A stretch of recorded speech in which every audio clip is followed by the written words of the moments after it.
लोकसभा चुनाव 2024 पूरे चरम पर है। इंडिया गठबंधन में जो जनसभाएं हो रही हैं, उसमें जो जनसैलाब उमड़ रहा है, देखकर यही लगता है कि इंडिया गठबंधन की तरफ जनता का पूरा झुकाव हो चुका है। इसी को लेकर इंडिया गठबंधन की जो आज महासभा थी संभल में उमड़ती भीड़ को देखकर आप चौंक जाएंगे। अथाह जनसैलाब उमड़ रहा था संभल में। समाजवादी पार्टी के राष्ट्रीय अध्यक्ष अखिलेश यादव जी संभल में जब पहुंचे हैं, जनता का जनसैलाब देखकर रोक नहीं पाए और चौंकाने वाला बयान दे दिया है। उन्होंने कहा संभल से ही भारतीय जनता पार्टी की बहुत बड़ी हार संभल ही साबित कर देगा। और कुछ क्या कहा अखिलेश यादव ने, खुद ही आप सुन सकते हैं। और जो संभल में जनसैलाब उमड़ा था, उस पर आप खुद ही देख सकते हैं क्या कुछ कहा है अखिलेश यादव ने। और उमड़ते जनसैलाब को देखकर आप खुद ही चौंक जाएंगे। समाजवादी पार्टी, तमाम समाजवादी पार्टी के इंडिया गठबंधन के सब विधायक, एमपी और सब कार्यकर्ता जिंदाबाद।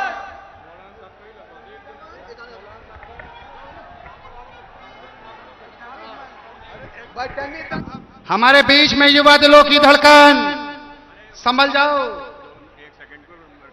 कांग्रेस के जिलाध्यक्ष जी 1 मिनट के लिए आ जाएं। शर्मा जी, विजय भाई जल्दी से। माननीय विजय भाई शर्मा जी। अखिलेश यादव। माननीय मुख्य अतिथि का एक इतिहास दिखाई देगा। मैं अपनी बात समाप्त करते हुए जय हिंद, जय भारत, जय कांग्रेस, जय गठबंधन। बिल्कुल संभाल लो मेरे भाइयों, दोस्तों और बुजुर्गों।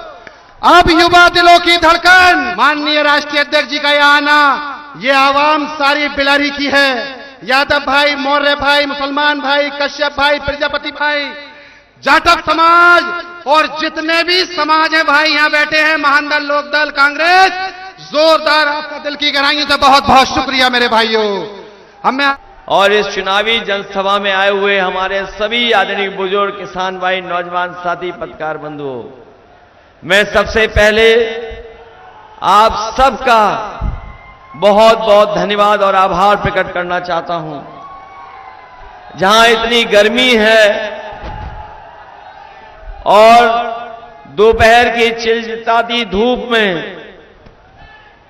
कार्यक्रम हो रहा है, थोड़ा बहुत जो हवाएं चल रही हैं उससे मदद मिल रही है, लेकिन ये चुनाव गर्मियों का है।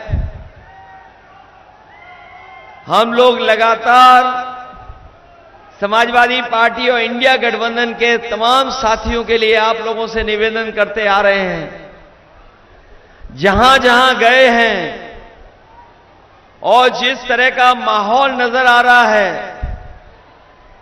इस बार तो जहां पहले चरण से जो पश्चिम से हवा चली, उसने भारतीय जनता पार्टी को पलटने का काम किया, उनकी सरकार के खिलाफ मतदान किया है जनता ने।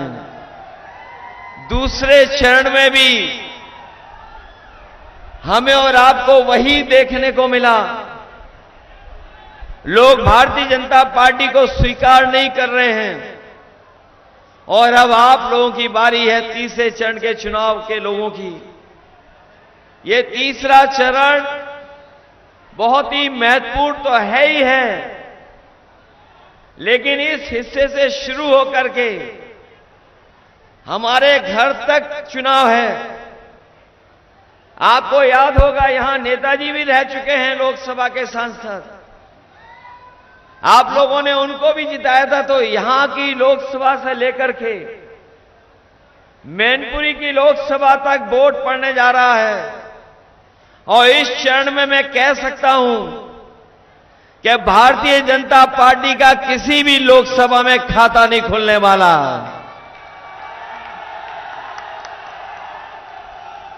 आपके बगल में रामपुर, वो भी गठबंधन समाजवादी पार्टी जीत रही है। मुरादाबाद ने भी कमाल कर दिया, वहां भी जिता दिया। अगर आसपास सब लोग समय जीत रहे हों तो बताओ संभल के लोग पीछे छूट जाओगे क्या आप लोग?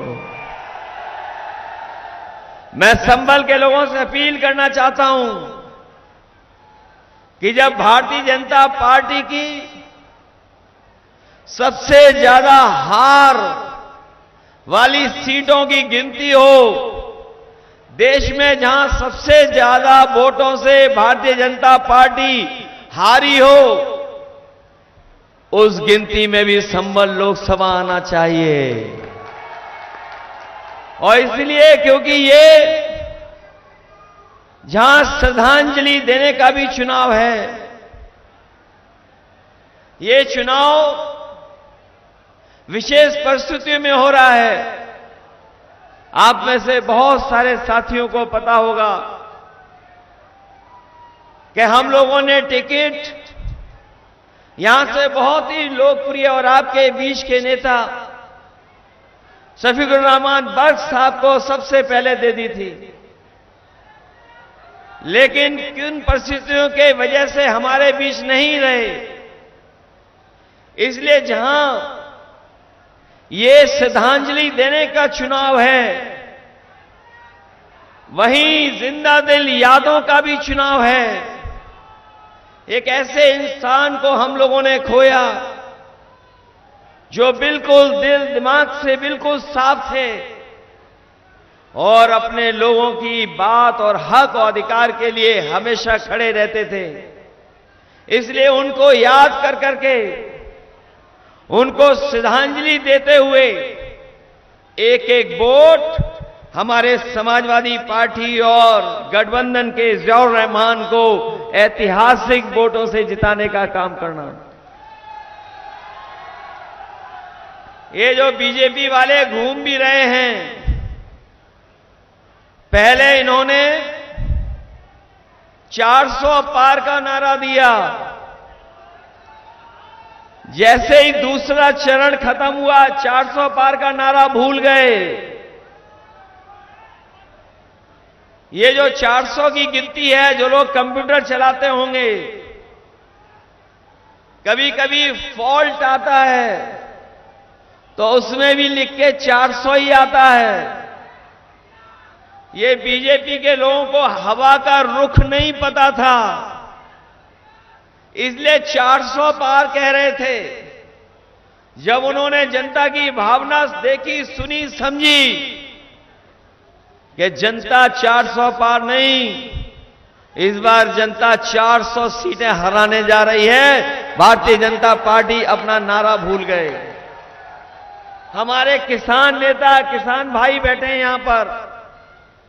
इन किसान भाइयों को भारतीय जनता पार्टी ने भरोसा दिलाया था कि सरकार बनेगी तो किसानों की आय दोगुनी हो जाएगी, उनकी हर फसल का मुनाफा सरकार देने का काम करेगी।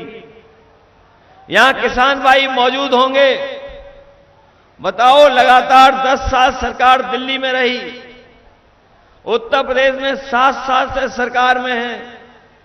हमारे किसी भी किसान भाई को उसकी फसल की पैदावार की सही कीमत भी अगर सरकार ने दिलाई हो तो बता दो। हमारा किसान मेहनत कर रहा है, गरीब खेतों पे मेहनत कर रहा है, अपनी लागत लगा रहा है। न केवल इनका धोखा दिया है, बल्कि लगातार महंगाई बढ़ा करके हमारे किसानों की लागत बढ़ा दी। डीजल, पेट्रोल महंगा कर दिया, खाद की बोरी से खादी गायब कर दी, खाद महंगी, डीएपी महंगा, कीटनाशक दवाई महंगी, बिजली महंगी, और सब लगातार इन्होंने महंगाई बढ़ा दी। हमारा किसान खुशहाल नहीं हुआ। ये लोग जो कहते हैं विकसित भारत बनेगा, हम अपने प्रधान जो आए होंगे वो जानते होंगे, अगर प्रधान भाई लोगों ने इनका सहयोग न किया होता तो इनकी विकसित यात्रा भी नहीं चल पाती। यहां प्रधान होंगे वो जानते होंगे, विकसित यात्रा के नाम पर आपसे पैसा वसूल करके यात्रा कराई। सुनने में आ रहा है ये भूसे के लिए भी दबाव बना लेते हैं कभी कभी। ये सरकार वाले प्रशासन के माध्यम से भूसे के लिए भी दबाव बना रहे हैं। इस बार मैंने देखा है कि किसान इनको वोट देने नहीं जा रहा है। किसान इस बार और गरीब और गांव के रहने वाले लोग भारतीय जनता पार्टी का सफाया करने जा रहे हैं। संभल में हूँ और संभल के लोगों ने मन बना लिया है। जो सबसे बड़ी हार बीजेपी की होगी देश में, संभल के लोग भी बीजेपी को सबसे बड़ी हार दिलाने जा रहे हैं।